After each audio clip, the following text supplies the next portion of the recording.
Corona की बढ़ती संकट के कारण लॉकडाउन लग गया था। लेकिन ये लॉकडाउन 75 साल की सुलेखा देवी पर इस तरह बिजली बनकर गिरेगा, उसे पता नहीं था। सुलेखा देवी का इकलौता बेटा था हेतराम।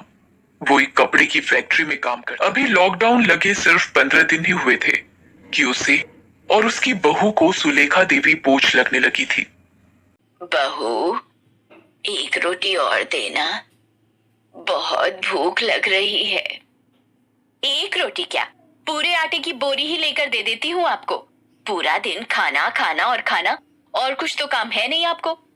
ऐसा तो नहीं है बहू, मेरे से जितना बन पड़ता है उतना तो मैं करती ही हूँ। कुछ नहीं करती आप, सिर्फ मुफ्त की रोटी तोड़ती हैं। सुलेखा की आवाज सुनकर हेतराम भी वहां आ गया। अरे क्या हो गया विमला, क्यों तुम माँ पर इतना भड़क रही हो? अब भड़कू नहीं तो क्या आरती उतारू तुम्हारी माँ की? इन्हें पता है पूरे शहर में लॉकडाउन लगा है। तुम्हारी आमदनी आधी हो गई है, लेकिन तुम्हारी माँ है कि पूरे दिन इनकी तीमारदारी करते रहो। कभी ये खिलाओ कभी वो खिलाओ। अरे मैं कोई नौकरानी हूँ क्या? अरे भगवान, तू ऐसा क्यों कहती है? तू तो मालकिन है घर की। देखो जी, तुम अपनी ये लल्लो चप्पो बंद करो। मुझसे अब ये सब नहीं होता। या तो तुम अपनी माँ को घर से निकालो या मैं चली अपने मायके। हेतराम बहुत ही दब्बू किस्म का आदमी था। उसने अपनी बीवी की बातों में आकर अपनी बूढ़ी माँ को घर से बाहर निकाल दिया। बेटा, मुझे इस तरह घर से ना निकाल। अब मैं कहाँ जाऊंगी? माँ उसके आगे कितना रोई, कितना गिड़गिड़ाई, लेकिन उसने इन बातों की बिल्कुल परवाह नहीं की और उसने माँ के दूध को शर्मसार करते हुए इस विपरीत परिस्थिति में भी उन्हें घर से बाहर निकाल दिया। एक तो गर्मी का समय, चिलचिलाती धूप, बेचारी बूढ़ी सुलेखा पैदल ही सड़क पर निकल गई। वो चलती रही चलती रही चलती रही। ओह, कितनी धूप है। आह, शरीर जल रहा है। सड़क पर कोई दिख भी नहीं रहा। इस बुढ़ापे में मुझे ये भी देखना था। काश मैं भी अपने पति के पास जा सकती, लेकिन ये तो संभव नहीं है। कभी कभी जीना कितना मुश्किल लगता है ना। यही सब सोचते हुए सुलेखा ने फिर से अपने गांव वापस जाने का निर्णय लिया। सुलेखा चली जा रही थी। रास्ते में वो ये भी सोचते हुए जा रही थी कि अभी 1 महीने पहले ही तो वो गांव से अपने बेटे के पास आई थी। 1 महीने में वो अपने बेटे और बहू के लिए बोझ हो गई। उसे 1 महीने पहले का वो दिन अब भी याद है, जब हेतराम ने गांव में उसकी पड़ोसी लक्ष्मी के यहाँ फोन करके उसे ये बतलाया था कि उसे कोरोना हो गया है, वो जल्दी उसके पास आ जाए। गांव में भी कोरोना के कई सारे मरीज थे। कई तो इस गंभीर बीमारी की चपेट में आकर इस दुनिया से विदा भी हो गए थे। सुलेखा ने जैसे ही हेतराम की इस बीमारी के चपेट में आने की बात फोन पर सुनी, वो रोने लगी। तुम बिल्कुल फिक्र मत करो बेटा, तुम्हारी माँ अभी जिंदा है। वो आ रही है तुम्हारे पास।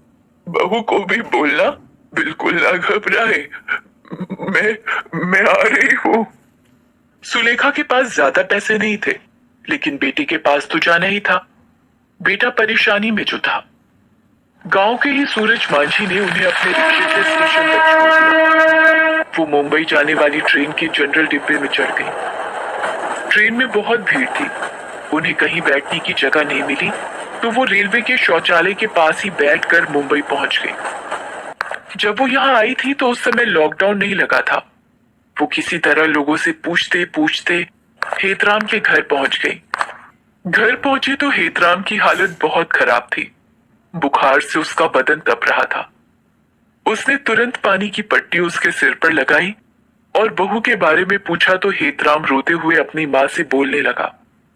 माँ, मुझे कोरोना हुआ है ना। ये छूत की बहुत ही भयंकर बीमारी है। ये बीमार के साथ रहने से फैलती है।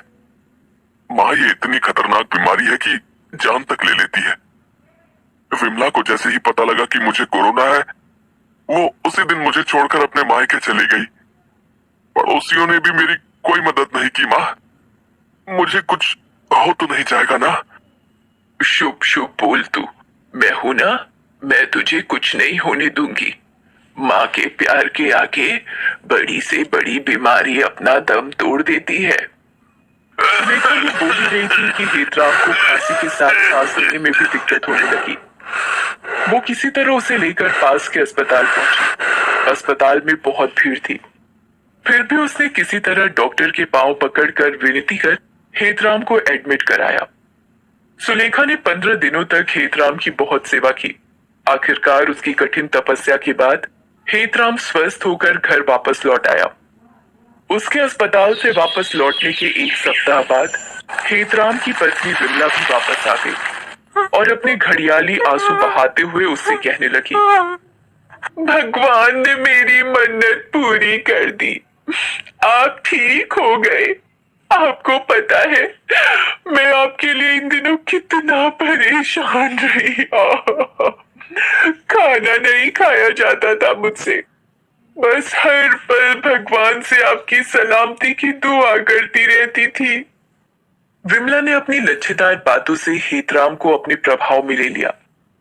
जो पत्नी उसकी बीमारी में उसे अकेला छोड़कर चली गई थी, वही पत्नी अब उसे अपनी सबसे ज्यादा शुभचिंतक लगने लगी थी। उसी की बात में आकर वो अपनी माँ की उस सेवा को भी भूल गया, जिसकी बदौलत वो ठीक होकर फिर से अपने घर वापस आ गया था। यही सब सोचते हुए सुलेखा चली जा रही थी। लगातार चलने के कारण उनके पैर थक रहे थे, पसीने से सारा शरीर भीग गया था। प्यास के मारे गला भी सूख रहा था, लेकिन उन्हें कहीं नल नहीं दिख रहा था जहां वो पानी पी सके। तभी उन्हें दूर से एक कार आती दिखी। उन्होंने उसे हाथ देकर रुकने का इशारा किया, लेकिन वो चुप कर गई। प्यास के मारे गला सूखा जा रहा है। ये रेलवे स्टेशन में पता नहीं और कितनी दूर है। सुलेखा ये बोल ही रही थी कि उसने देखा कि जो कार कुछ देर पहले उसके आगे से निकली है, उसकी खिड़की से किसी ने पानी का बोतल बाहर फेंका।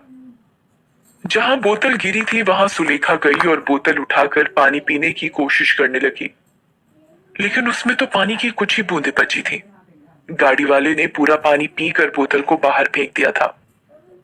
सुलेखा ने बोतल को झाड़ झाड़ कर पानी पीने की कोशिश की, लेकिन उन पानी की बूंदों से उसके होठ तक तो सही से नहीं भीगे। प्यास क्या मिटती। सुलेखा फिर से चलने लगी। आखिरकार वो स्टेशन पहुंच गई। उसने अपने गांव जाने वाली गाड़ी का पता किया, लेकिन रेलवे पूछताछ केंद्र पर उसे पता चला कि अरे अम्मा, आपके गांव की गाड़ी अब हफ्ते में एक ही दिन चल रही है। इस हफ्ते तो गाड़ी जा चुकी, अब सोमवार को ही गाड़ी जाएगी। ये सुनकर सुलेखा परेशान हो गई। अब वो कहाँ जाए ये सोचने लगी। फिर उसने स्टेशन पर रात हो गई थी। उन्हें भूख भी लग रही थी, लेकिन उनके पास ना तो पैसे थे और ना ही खाने की कोई चीज। हाँ, पास में नल जरूर था। उन्होंने उठकर उससे पानी पिया और सो गई। सुबह जब उनकी नींद खुली तो देखा एक टिकट चेक करने वाला उनकी तरफ ही आ रहा था। उनके दिल की धड़कन बढ़ने लगी। उन्हें समझ नहीं आ रहा था कि वो कहां से टिकट दिखाएगी, लेकिन टिकट चेकर उनके पास नहीं आया। सुलेखा ने कल भी कुछ नहीं खाया। उन्हें समझ नहीं आ रहा था कि वो कैसे खाना खाए। वो अपने मृत पति को याद करने लगती है। देख रहे हैं आप, आपके बिना क्या हालत हो गई है मेरी। आपको इस तरह मुझे छोड़कर नहीं जाना चाहिए था। काश मैं आपसे पूछ पाती कि किसके भरोसे आप मुझे छोड़कर चले गए। 3 दिन लगभग भूखी प्यासी सुलेखा स्टेशन पर रही। हाँ, कभी कुछ गिरा हुआ उन्हें मिल जाता तो वो उठाकर खा लेती, लेकिन उससे क्या होता। एक तो बूढ़ा शरीर, ऊपर से खाने को कुछ नहीं। एक दिन वो जहां बैठी थी उसकी बगल वाली पटरी पर ट्रेन आने वाली थी। तभी उन्हें पटरी के पास एक बिस्किट का पैकेट दिखा। वो उसे उठाने के लिए गई, लेकिन भूख के कारण उन्हें वहीं चक्कर आ गया। वो पटरी पर गिरकर बेहोश हो गई। तभी उसी टीटी पटरी पर गिरकर बेहोश हो गई। तभी उसी टीटी की नजर उन पर गई। उसके हाथ पांव ही फूल गए, क्योंकि उसी पटरी पर ट्रेन आ रही थी। वो भागा भागा वहां गया और ट्रेन आने के कुछ मिनट पहले सुलेखा को होश आया तो उन्होंने सामने टीटी को देखा तो वो डर से कांपने लगी। मेरे पास टिकट नहीं है बेटा, मैं बहुत परेशानी में हूँ। भगवान के लिए तुम मुझे पुलिस के हवाले मत करना। सुलेखा ने टीटी को अपनी सारी आपबीती बताई। उसकी आपबीती सुनकर टीटी की आंखों में आंसू आ गए। उसने कहा, जानती है माँ जी, मैं अनाथ हूँ। अनाथ आश्रम में रहकर ही पढ़ाई लिखाई की और फिर नौकरी पाई। मैंने अपनी जिंदगी में बहुत कमियां देखी हैं। आज नौकरी करता हूं तो शायद उन कमियों को पूरा भी कर लूं, लेकिन माँ बाप की कमी मैं कभी पूरी नहीं कर सकता। वो लोग बहुत दुर्भाग्यशाली होते हैं जिनके माता पिता नहीं हैं, लेकिन माता पिता के जीवित रहते हुए जो अपने माँ बाप की कीमत नहीं समझते, उनसे बड़ा गरीब इस धरती पर कोई नहीं। माता जी, मैंने अपना जीवन बिना माँ और उसकी ममता के काटा है। कृपया कर उस कमी को आप पूरी कर दें। आप मेरे साथ मेरे घर चलें। टीटी की बात सुनकर सुलेखा की आंखों में आंसू आ गए। वो सोचने लगी कि एक उसका बेटा है जिसे अपनी माँ की फिक्र नहीं, और एक ये गैर है जो उसे घर चलने को कह रहा है। सुलेखा ने मना तो बहुत किया, लेकिन उसकी जिद के आगे वो हार गई। वो उसे अपने घर ले आया। उसे माँ मिल गई और सुलेखा को अपना बेटा